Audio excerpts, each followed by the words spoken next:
Olá, gente. Na nossa aula de redação de hoje, nós vamos corrigir a atividade que eu passei para vocês na aula passada, certo? Então, vamos lá. Eu passei para vocês lerem um relato pessoal, que tinha como tema Como Comecei a Escrever, de Carlos Drummond de Andrade. E, depois que vocês lessem esse relato pessoal, vocês deveriam responder algumas perguntas. Aí, vamos lá ver a resposta das perguntas. Primeira pergunta diz assim: qual o objetivo do relato pessoal? Então, como a gente viu na aula passada, o objetivo de um relato pessoal é apresentar uma história, um relato de uma experiência vivida. Então, a pessoa ela conta uma experiência, algo que ela viveu. Segunda questão: como Carlos Drummond descreve o lugar onde ele vivia em 1910? Então, lá, logo no início do texto, ele começa dizendo que era um lugar onde não havia rádio nem televisão e o cinema era apenas aos domingos. Então, é assim que ele descreve o lugar onde ele vivia. Terceiro, ele usa uma expressão no texto que dizia assim, chovia a potes. Aí eu estou perguntando na terceira questão o que significa essa expressão. Então, essa expressão significa que chovia muito, chovia bastante, certo? Vamos aí à quarta questão. Como as notícias chegavam à população?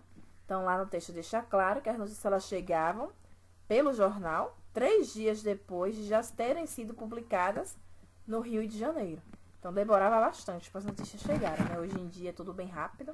Pelo celular a gente fica sabendo a notícia na hora do fato, né? Mas lá não, demorava 3 dias. Quinta questão. O que para o autor era o suplemento de domingo? Justifique sua resposta. Então, o suplemento era o jornal Gazeta de Notícias. E aí, por justificar a resposta, aí vocês vão dar uma resposta pessoal. Por que vocês acham que ele achava tão importante esse jornal aí? Vocês vão colocar, certo?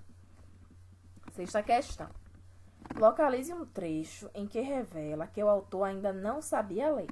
Então, aí era para vocês pegarem um pedacinho do texto lá, onde mostra isso. Então, eu trouxe para vocês aqui 2.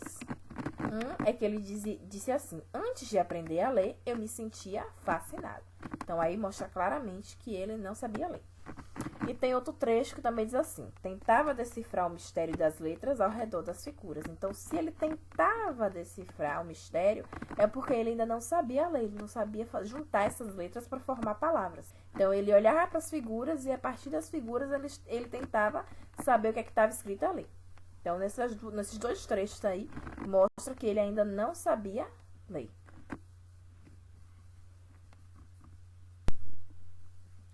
Sétimo, por que Carlos tinha um pouco mais de conhecimento da leitura quando foi para a escola? Então, lá no texto mostra que a mãe dele ajudava ele a aprender a ler, né, no processo da alfabetização. Por isso, quando ele chegou no colégio, ele já tinha uma base, né, de como fazer leituras. Oitavo, que atividades na escola contribuíram para o sucesso do personagem? Então, ele cita lá no texto algumas atividades, né, como exercício de redação, escritas de carta e narração de um passeio. Então, tudo isso contribuiu para que ele tivesse uma boa leitura. A 9ª questão pergunta o seguinte: o que motivou Carlos Drummond a continuar a ler e escrever?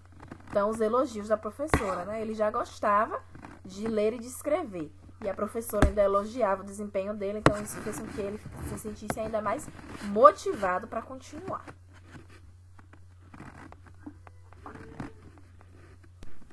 10. Porque para o autor, conhecer outros rapazes que gostavam de ler e escrever foi sorte para ele. Então, ele comenta lá no texto que esse contato com outros leitores fortalecia a vontade dele de ler e de escrever, porque eles se reuniam para conversar sobre o que escreviam e trocar experiências. Então, esses outros rapazes, esses outros amigos também gostavam de ler e de escrever. Então, eles escreviam e um lia o do outro, né? Dava opinião e tudo mais. Então, isso fez com que ele tivesse sorte, né? Porque ele já gostava e encontrou pessoas que também gostavam de fazer o que ele fazia. Aí, a pergunta 11.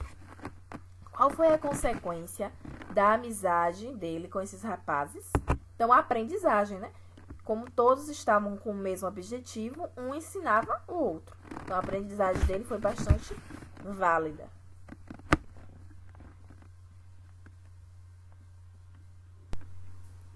E a questão 12 pergunta assim: Carlos disse que tem pena dos jovens de hoje que não desfrutam desse mesmo tipo de amizade crítica.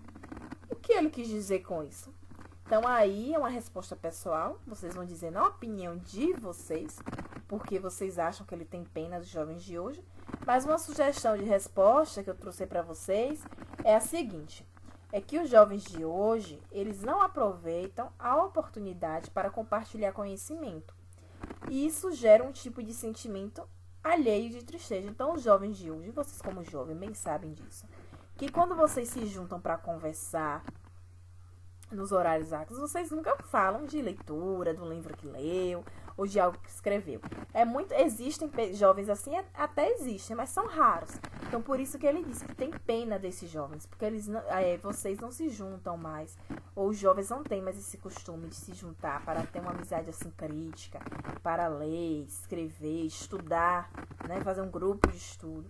É algo que é até um incentivo para vocês que não fazem, quem sabe, a partir da leitura desse texto, não se sentem motivados a fazerem isso, porque é muito importante. Porque com esse tipo de atitude, vocês podem fazer com que o conhecimento de vocês cresça, né? E conhecimento nunca é demais, ok? Então, essa é a sugestão de resposta. Mas lembrando que a questão 12 é a resposta pessoal. Vocês vão dizer a opinião de vocês com relação a esse comentário dele aí.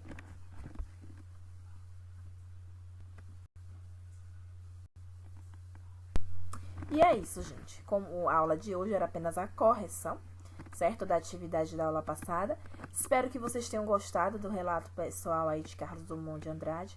Quem sabe também a partir desse relato vocês não se sintam mais motivados a lerem, a tirar mais tempo, né? Para ler, para escrever, colocar no papel as ideias que vocês têm. Isso é muito bom. Quanto mais vocês leem e escrevem, mais conhecimento vocês adquirem e ficam também mais letrados, né? O vocabulário fica mais vasto, né?